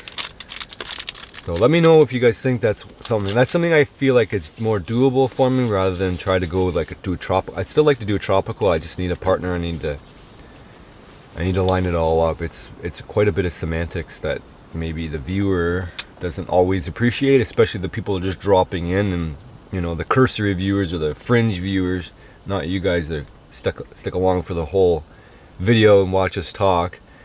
You know, it's for you guys. Like, you guys get it. You guys will watch pretty much anything I do. It's just I have to get those big enough numbers to justify doing the series, and it's every episode has to get over 100,000 views, and you know, last season wasn't quite there for whatever reason. I don't know why, but I did my best just like any other ones, and I know there was not quite that mystery of making it or not, but I wanted to win, so that's why I did it the way I did it. I wanted to win. So let me know if you guys want to see that. Drop a comment down, or if you have any suggestions, let me know if you think of a different twist on it, or if you have some ideas or spin-offs on that. But I could do some traveling too. I can go way up and try to get a bear too, and then come back. A little bit of driving, but there are some alternatives, I know, as far as getting a bear. And maybe you guys don't want me to get a bear. I know a lot of people were really offended by the fact I got a bear. Not you guys again, but probably the people that already checked out and came in and watched me. You know, they're charismatic megafauna is a really good word for bears. They're not food to most people. They're Winnie the Pooh to most people, and they're never gonna get over that. And that was their staple. So maybe like people just checked out because we're eating bear. And talk about the fringe people, not the main viewer, the one that really wanted to see me survive. I gotta eat this hot dog, and I'm gonna let Courtney tell her story about our millennial Y2K millennial date. Was it a date? Yep. Was it to commemorate the year 2000? The year 2000. So you go. Okay, so Chris and I started dating 2 years prior to that, I think. And so he'd taken me on a few summer, fall, probably not fall, we were in school, summer camping trips. And then he suggested this winter trip, and as he was saying last night, I was game, whatever, sure, why not? Didn't know what I was getting myself into. And so I remember we drove very far away down logging roads, completely deserted, you know, no housing or anything, middle of nowhere. Oh, the car was bottoming out the whole way. Right. It was about a foot of snow. None of it was plowed. Right. And I don't remember everything that I wore, but I remember I had bought boots for the occasion, but completely not good boots like that I would buy now. And I don't know if you remember this, but I walked maybe 100 meters and started crying. Yep, I remember. Yeah. I would never do that now, even if I was in lots of pain. I don't know, whatever. I was young. She was wearing really thin snow pants. Was I? They were like 1970s or 1970s probably snow pants, really tight, thin, like for downhill skiing. Now they're really bulky, but at the time they were like paper thin. Right, and the boots weren't any good. So, yeah. I remember my feet were already pretty cold in the car, and then getting out and walking in the snow, it was just more than I could handle. Did you say what the temperature was? It was cold. Do you remember? Negative 25 degrees Celsius. Oh, Negative, that daytime high. So this trip convert right that now to Fahrenheit. is like Oh yeah, balmy. summertime in comparison. Plus, I'm way tougher than I was then. Right? Well, I don't know. You might cry again if we went to minus 25. Our trip last year, I mean, it wasn't, no, we were overnight. It was cold. In here, though. It's not comparable. No, like, I made a shelter. Okay, hold on. It's my story. All right. Go ahead. Okay, so then we had to walk, like, far. Okay, that was the next thing. We walked far, far, far because the car wouldn't go any further. You're not going to say how far we walked? I don't remember details like that. It was 3 kilometers. Was it? Yep. Good God. Anyway, so we walked 3 kilometers up and down and finally down to the lake. And then way across the lake. It's not like we could set up camp where we were. We had to go far, far away. Catch fish. Right. Fishing hole. Because fishing opens on January 1st. So he wanted to be ready to go. At midnight. At midnight, right. So walked across the lake and then spent the entire day making a shelter. Did not bring this sort of contraption. It was impressive, but so much work. Like digging holes in the ice for posts, right? That's what they're called. And then I, of course, didn't really help with that. I remember putting boughs on top of it and then shoveling snow on top of it. Yeah, it was kind of like a modified Quincy. It was like Quincy outer shell of snow, but the interior was made out of wood. It was like one of the things I wanted to build for a long time. So you need to see if you can find the pictures, and then I don't know how you would integrate that into this video. Yeah, I just overlay them. They were not digital because it was all print. That's how old it was. Yeah. So you'll have to scan them. And then, anyway, they're not going to be good quality, but still, the structure was impressive. And then Chris had brought like lawn furniture, like his mom's old lawn furniture, maybe even some life jackets. I don't know. We had like foam bottom, whatever it was. This is before the technology existed to have air mattresses. Those weren't a thing at the time. Yeah, probably People not. had roll-out foam, maybe, but usually not. So we used, like Courtney said, we used whatever we can to insulate ourselves from the ground. It was basically 3 really crappy summer sleeping bags that were themselves 20 or 30 years old. They were all ratty and falling apart. Kid? Yeah. I remember those now. Yeah, so they were from now, yeah. They're like, the one had like the Cowboys and Indians. There's maybe? a jean short one. Yeah. And a blue one that was falling apart. It was a little bit better. It was really heavy because it was obviously full of mold, like, you know. Like, you know, an old pillow, when it just, like, it's heavy because it's full of stuff, like, you know, oils, human oils and everything. Gross.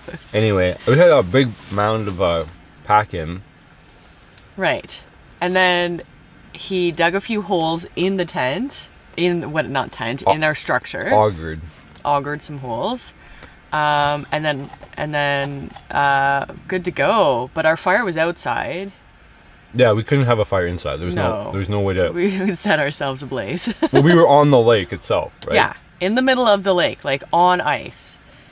And I don't remember what we ate.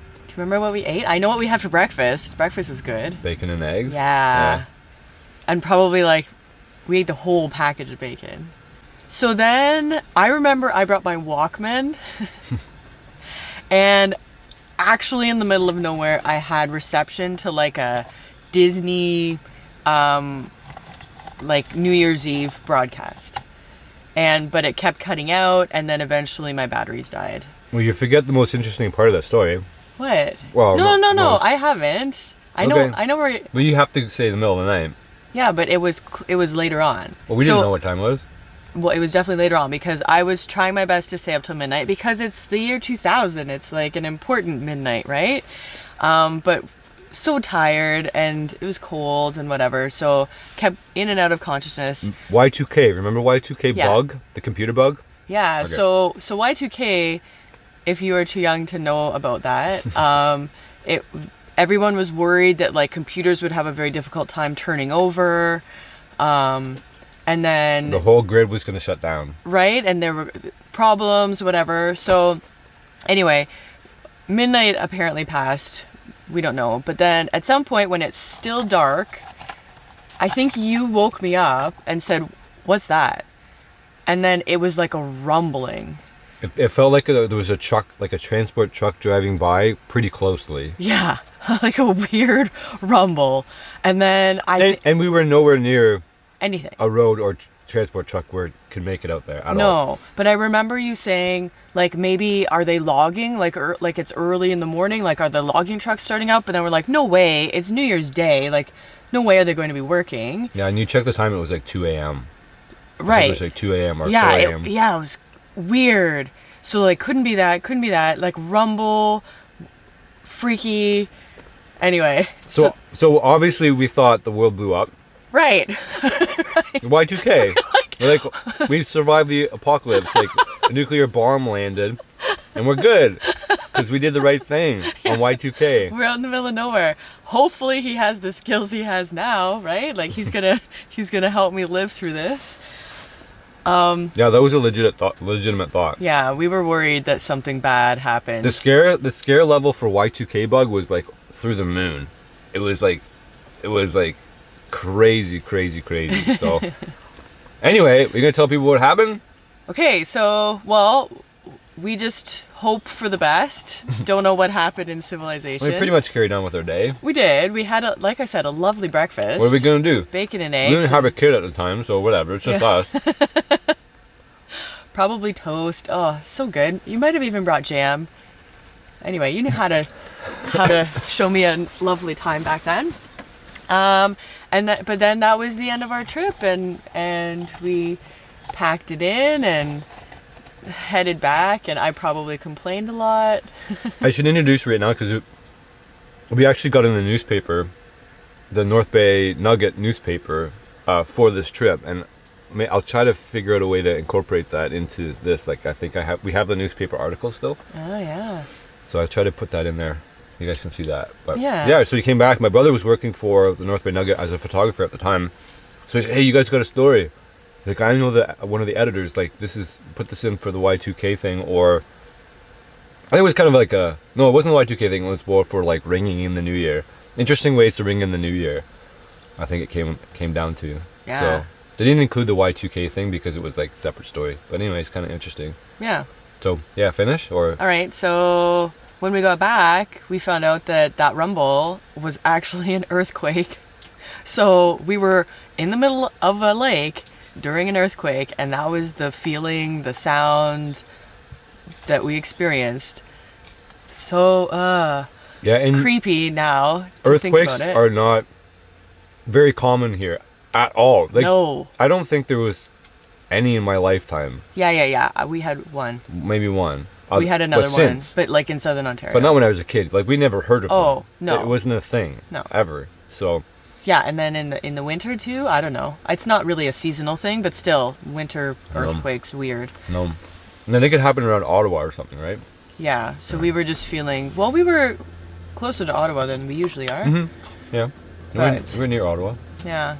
So anyway, earthquake, middle of a lake. So probably we were moving a little bit on the ice. Oh God. So we actually went out on another time too. We've done what, 2, 3 total Quincy overnighters? Just 2. All right, so we've done 2 -25 Quincy trips. After the second one, I was done. Yeah. But the second one was a legit Quincy. Yeah, that was a snow, like you pile snow and then you hollow it out.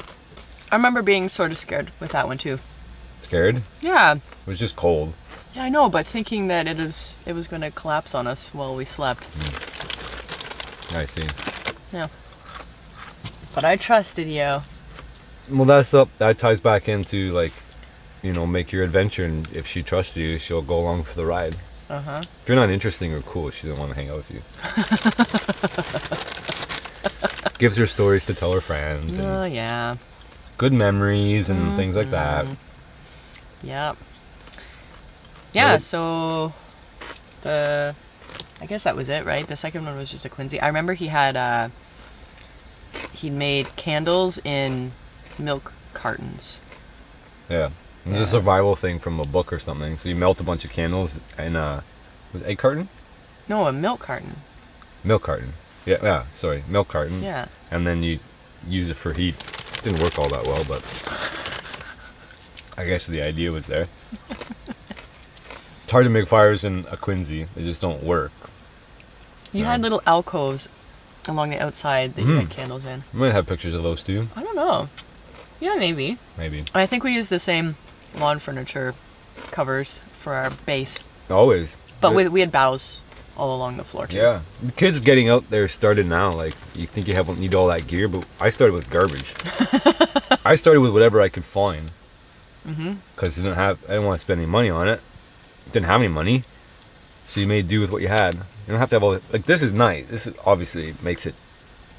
Luxury. Yeah, but there's a price to pay for this too, right? If we just do a tarp over, we'd be done in 2 seconds. Instead, it took us all day to shovel the thing out. Yeah.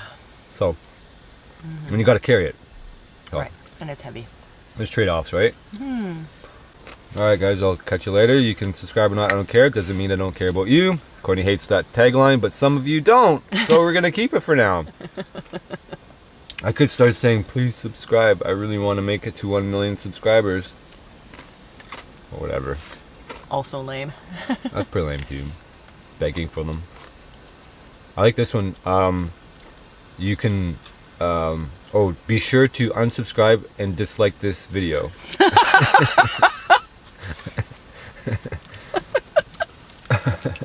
That's maybe my favorite. You like that one? Yep. You know what? There's so many people who just do it. Who will actually just do it. What? They'll listen to you? Yeah. Yeah. Oh, that's silly. Yeah, there's a lot of weird people out there that are just really upset. So we don't want them around anymore. That's why I was saying originally, I don't care if you subscribe or not. I don't care because I don't want somebody here who doesn't want to be here. I think there's a lot of people that are just really upset out there. You know? Yeah, I don't know. They need to spend some time outside. Well, they really do. They really do. I really believe that. I really believe that the people who are really upset are just like watching stuff on YouTube and they're not actually going out themselves. So they can't really they don't want to see somebody having fun if it's in a different way than they're used to seeing somebody have fun. It's like, you can't have fun like that. You can't go and make a meal out of a bear. I can. You know Jeremy's eating that bear all year? All year he's eating bear. I gave him... Jeez, man, I think I gave him a whole bear. Because I had a bear and I had 2 bears. I think I gave him a whole bear. I might even have a quarter of a bear. He's eating the whole thing. So anyway, bears are good eating. Alright, so if you watch the whole video, you can write full stop as always. Maybe you did, maybe you didn't. Anything else to add? We good? Yeah. Thanks for coming along on our adventure. Courtney actually wanted to come this time. If she didn't want to come this time, I would not have gone. Aw. Well, it's true. I wasn't really all that interested in doing this one. But, you know. He put in all the effort just for me. Thanks. Glad I did it, I guess. I'm glad I did it. I would have regretted probably not doing at least one winter trip this year. And with the cabin build, it was tricky. So, We fit it in. Fit it in. And I didn't go ice fishing yet this year, which Ice fishing. that might be a regret if I don't do it. Go later today. I just don't have any place to fish. Oh, I'm gonna go with Jeremy later today. I don't know what I'm talking about. I feel like I'm gonna just go home and do nothing, but no, I'm going back out right away. Try to give you guys an idea of how far in we are. Here's the snowbank, chest height. It's in the big pit here. Courtney up top, the big snowbank. Crazy. Alright, we're almost packed up. Just got a few more things to stuff and then be back on the trail. It's gonna be the fun hill now. Are we taking the stuff off and going tobogganing? No. Oh, come on. Just go on top. I'm not doing that. Alright, let's see. You gotta go at the back of it. They kill you. Hey, hey, hey. Aw.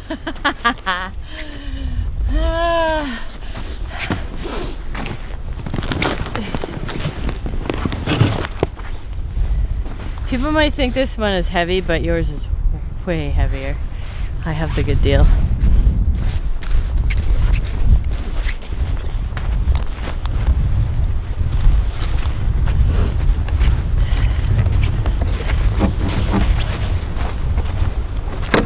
Yep.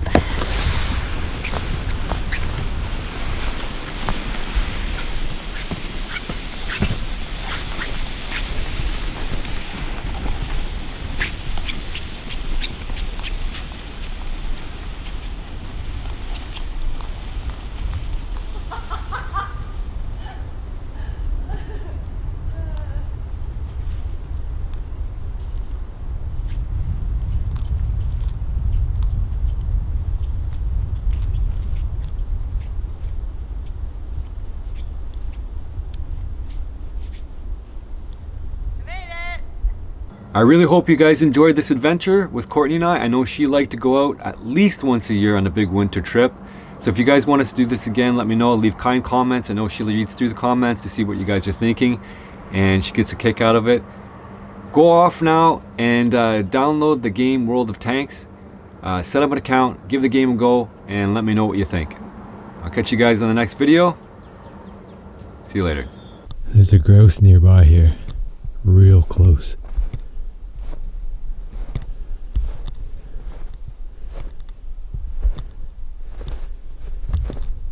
There's grouse tracks right there. I think you could see the zigzag pattern they did going back there. These are fresh this morning. Even after the snowmobile went by. Just want to make sure I'm following these the right direction. It's hard to tell.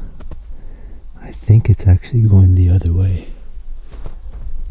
It came from that direction. You can see how light they are. They can walk on top of the snow. I went back in here. I don't know if I can get in the bank and see. Oh. There's some fresh droppings, another fresh dropping.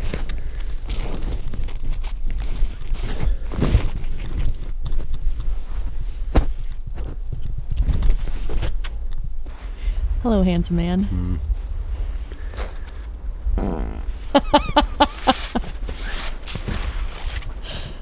Another soon-to-be board. Oh, yeah, so that's how they start off. Yeah. Is that all glued together? Yeah, all glued. When Adam said he was going to start a business making boards, I wasn't really expecting them to be this nice. They get a couple people, you know, I want to start a business. Can you plug my business? I'm like, yeah, sure, I can plug it. Because you're a friend, but then I'm not expecting, like, these are actually really, really nice boards. So you'll really enjoy them if you order one.